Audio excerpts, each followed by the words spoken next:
nama saya Ita Fitrianti, NPM 20.12.5109 dari Lokal 1C Qualify.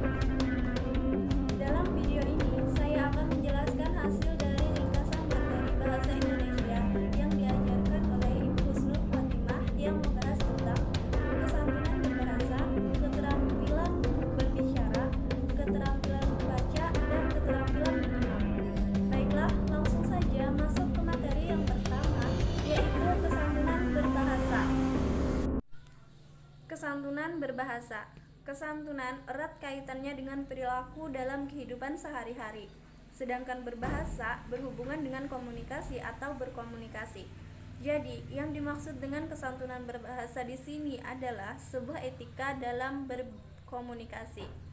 Adapun dua aspek penting dalam mengukur apakah bahasa itu santun atau tidak santun.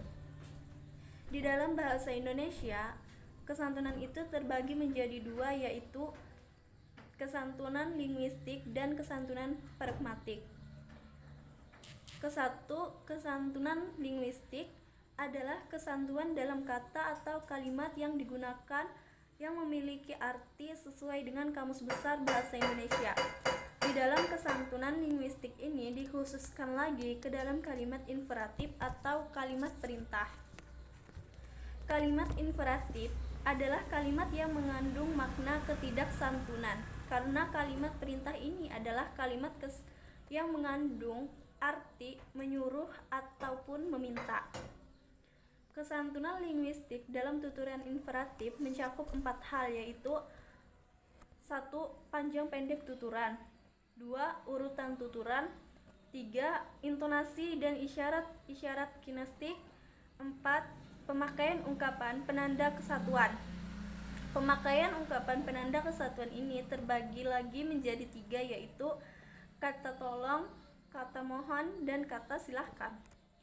Kedua, kesantunan pragmatik dikhususkan pada tuturan imperatif yang artinya makna dituturkan apakah dia santun atau tidak santun. Dalam tuturan imperatif ini, sebuah kalimat itu tidak akan diwujudkan dalam kalimat imperatif, akan tetapi diwujudkan dalam kalimat non-imperatif. Maksud, tujuan atau makna dari penutur di sini adalah memerintah, akan tetapi tidak dituturkan dalam kalimat perintah.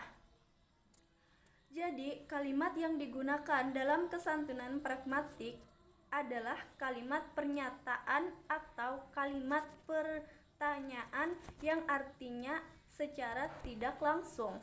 Adapun maksim-maksim yang terdapat di dalam kesantunan ini adalah: pertama, maksim kearifan, kedua, maksim kerendahan hati, ketiga, maksim kesepakatan, keempat, maksim pujian. Faktor-faktor yang menyebabkan bahasa itu menjadi tidak santun yaitu: 1. Kritik secara langsung dengan kata kasar, kedua, dorongan emosi penutur, ketiga, protektif terhadap pendapat, keempat, memojokkan lawan bicara. Materi yang kedua yaitu keterampilan berbicara. Keterampilan berbicara adalah sesuatu yang berbeda dari bisa berbicara dan terampil berbicara, yang mana bisa diartikan biasa saja, di mana semua orang itu rata-rata bisa berbicara.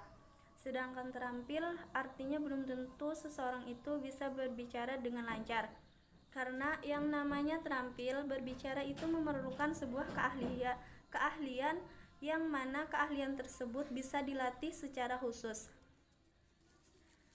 Ada 3 hal untuk menjadikan seseorang agar terampil dalam berbicara. Yang pertama, kualitas diri. Kedua, kualitas materi. Dan yang ketiga, kualitas cara penyampaian. Adapun kualitas diri di sini yang harus diperhatikan adalah: 1. Menciptakan daya tarik atau aura yang paling menarik dari dalam diri. Kedua, fokus pada pendengar. Ketiga, menguasai proses. Keempat, kepercayaan diri. Kepercayaan diri ini bisa dibangun dalam 3 hal. 1. Persiapan kedua berpikir positif, dan ketiga performance. Materi yang ketiga yaitu keterampilan membaca. Keterampilan membaca yaitu sesuatu yang berbeda dari bisa membaca dan terampil membaca. Kalau bisa itu artinya mudah dilakukan, sedangkan terampil perlu keahlian khusus. Ada teknik-teknik yang harus dilakukan agar seseorang terampil dalam membaca. Keterampilan membaca kritis. Keterampilan membaca kritis ini diperlukan oleh mahasiswa yang sedang melaksanakan perkuliahan. Membaca kritis bertujuan memahami bacaan secara detail, dianalisis, dan mengkritisi hasil bacaan, sedangkan dan membaca biasa bertujuan untuk membuat kesimpulan rangkuman dari isi bacaan. Teknik dalam membaca kritis yaitu yang dinamai dengan SQ3R, yang artinya survey, question, read, reset, dan review. Adapun langkah-langkah dari membaca dengan SQ3R tadi, yang pertama yaitu survei, yang artinya menyurvei satu buah buku, di mana kita membaca buku tersebut secara detail. Survei dilakukan untuk mengetahui isi secara umum bacaan yang kita baca. Kedua,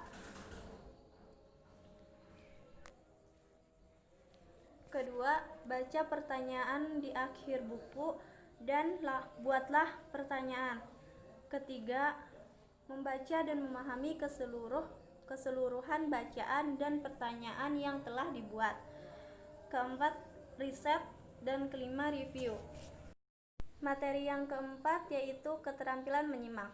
Keterampilan menyimak ini dapat diartikan sebagai keterampilan sentral dari 4 keterampilan berbahasa yang lainnya. Dengan menjadi penyimak yang baik, biasanya akan menjadi penulis yang baik, pembaca yang baik, dan menjadikannya sebagai pembicara yang baik pula.